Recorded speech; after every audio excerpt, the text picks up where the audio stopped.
What's going on, everyone? It's Steve here at the DJ Lab, taking a look again at the Pioneer DJ XDJ-XZ.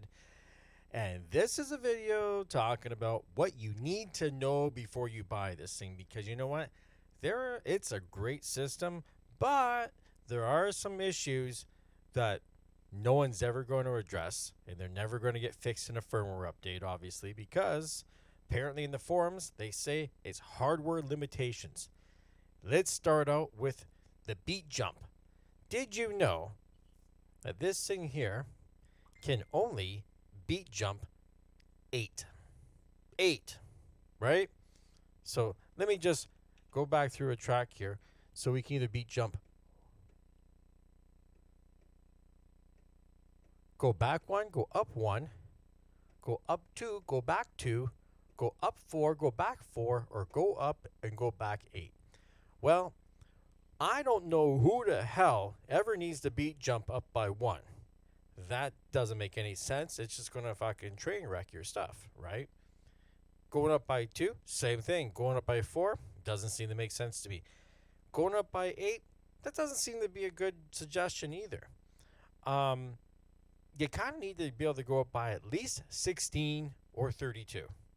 Now, Pioneer says, well, you can do it within the software of Rekordbox. Guess what? This is a standalone unit.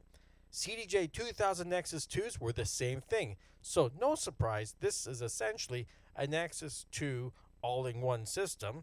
So, of course, that's the limitation.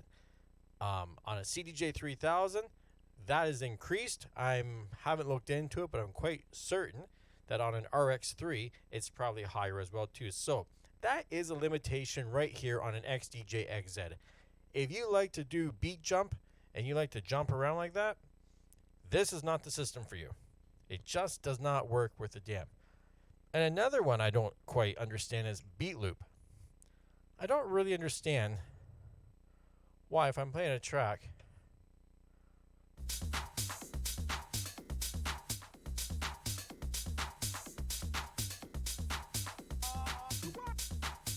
it just, I'm not a real looping kind of guy to begin with, so, and am I never going to need to have a quarter of a beat loop? It just doesn't seem to make sense to me.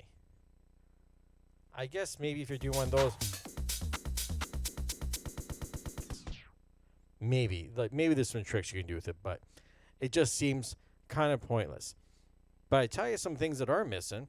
There's no slicer mode on this unit, right? Slicer mode is a pretty useful thing that's been on a lot of controllers. It's on the Denon SC6000s, for instance, and a lot of people use it. But it's lacking here as well, too. But hey, this is designed for a CDJ guy that wants to have an all-in-one system at home so he can practice, so when he goes to a club, he can hop on CDJs, I guess. But beat jump is useless. That's just a given right there. The hot cues were good. Slip loop, I kind of wish, like, you can go down to 1/16, 1/8, quarter, a half, 1, 2, and then you got this 1/3 and 3/4. I don't know. I've never seen anyone use those two effectively at all. I wish I could go in there and I can adjust that to make it so I can, make that 2, make that 4, make that 8. That would be nice. Also, too, it would be nice if I could even bring that down to 1/8. You know what I mean? Because for some things, the 1/8 actually works better. Once again, something I can't change, I can't adjust. What else can we talk about here that I don't like? The faders. Faders are good, but they're just not, you just know they're not the same faders that are in a 900 Nexus 2, nor should you expect it. A lot of people are thinking they're going to get the same kind of build quality, and you're just not going to get the same build quality at all of a 900 Nexus 2, because it's just cost, you know what I mean? But everything else feels like, sound color effects feel good. The X pad, surprisingly enough, on the XDJ-XZ is brighter than on a 900 Nexus 2, interestingly enough. It feels like the tap button is a little bit, it's about the same.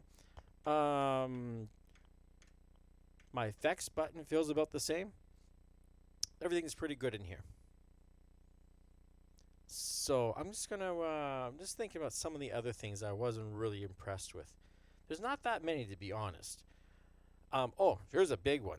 There's no digital in. So I have a pair of SC6000s plugged into this thing, and the RCA out on them is just not that good. You know what I mean? Like, you're never going to get, when you have, an RCA plug or a digital's always going to be better. So it would have been nice if they could have, considering they were selling you this unit in the hopes that you would buy CDJ3000s and plug them in. If you plug in CDJ3000s into this through RCA cables, you're a sucker, man. You're an idiot, because you know what? You're not getting the full benefit of that digital audio converter that's in those CDJ3000s. So you might as well take your money, throw it in the air, shoot it, burn it, because you're just not going to get any benefit. It doesn't make any sense to put a CDJ3000 with this system because there's no digital ins. End of story on that one. SC6000s, I got to turn up the trim quite a bit. Even when I'm playing off my my Beatport Link, playing the same track, I tested it, and I can have my trim there on my internal, but then when I'm there, I got to be up about there to have the same levels. So you got to really crank that stuff. Phono input sounds pretty good on this thing. It's not a bad phono preamp on this system. So hooking up a set of turntables, it's recommended. It works really well. Hooking up a DJS-1000 works well. But speaking of that, it does not have a return. It has a send, no return. So you guys that have an RMX 1000 effects processor, you're kind of going to get screwed, just like I did. I did not know this before I bought it. So I don't use my RMX with it. And if you're going to use an RMX with it, you're going to just go out, right throughout the master, and you're going to be running it like that. Once again, if you do run an RMX through this thing and you run it through the master, you are missing out on the benefit of an XLR output on this thing. So you're going to be stuck using your RCA outs, which just isn't that good. And that's another thing too. It doesn't have digital out, where a Pioneer DJM 900 Nexus 2 has digital out. I have a system here. I have a digital system, so I have a digital input on my amp, and that's the way I would run it. And it does not have digital. So that kind of sucks too. You know what I mean? Once again, you're going to have to expect that you're going to miss out on a lot of features based on the price and everything they're giving you, right? Platters feel great. They feel just like a CDJ 2000 Nexus 2. They don't feel like a CDJ 3000. And that's a good thing, because CDJ 3000s, I had a lot of platter issues. I had to send them back a couple of times. And even then, it was like, the final results, they still weren't perfect. They were good enough, you know what I mean? What's another thing that's missing? Just trying to think. What else? That would have been nice to have. We don't have any kind of touch preview, of course, because that's a CDJ 3000 thing. So, there's going to be some stuff that in the RX3 is going to have a benefit. You're going to have a lot of stuff. I would have liked to have some beat effects on the pads that have some pad effects, which RX3 has. But you know what? This has been out for a couple years. I think it's been a couple years now. I just picked this thing up myself. But these are things I just think you guys should know before you buy it. It does not have the exact build quality of a 900 Nexus 2. It's close. You don't have the beat effects lights right there, and you got to look up there all the time. So muscle memory, I'm always would flick and look there. You know what I mean? Now I got to look up there.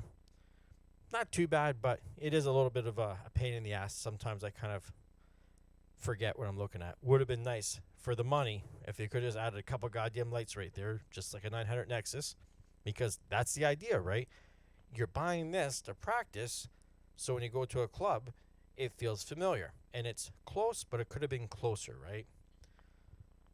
And I'm just thinking that's about it. If there's anything else that you think I'm missing, feel free to drop a comment down below. But I think that's pretty much it. Yeah. One other thing, of course, I'll just point out a couple things I do like, which I've done before. 3-band DQ is nice. Being able to record on your USB is nice. You can do the track mark, which, of course, if you're doing a recording of, like, say you're mixing 15 songs, right? You can hit that and then divide it up into 15 different files that you could use some software to put all back together again, and then make like a mixtape where you can put in the names of the songs and all that other stuff, and then put like a gapless stuff in there when you make a CD or whatever you're going to do. That is it. Hopefully this informs you guys a little bit more. Oh, there's no Magville crossfader, just in case you don't know. Crossfader is not bad, but if you're a scratch guy, I don't think you're buying this system anyways, to be honest. I don't think this is a scratch guy's dream system. But you could, you know what I mean? I see people scratch with some pretty shitty faders. So this isn't bad. Not user replaceable. So when that fader goes, be prepared to rip the whole goddamn thing apart. And I'm sure that's going to be a chore. Hopefully, I won't have that thing that long to ever see that day come. Because that's the point. Pioneer doesn't want you to keep these things forever.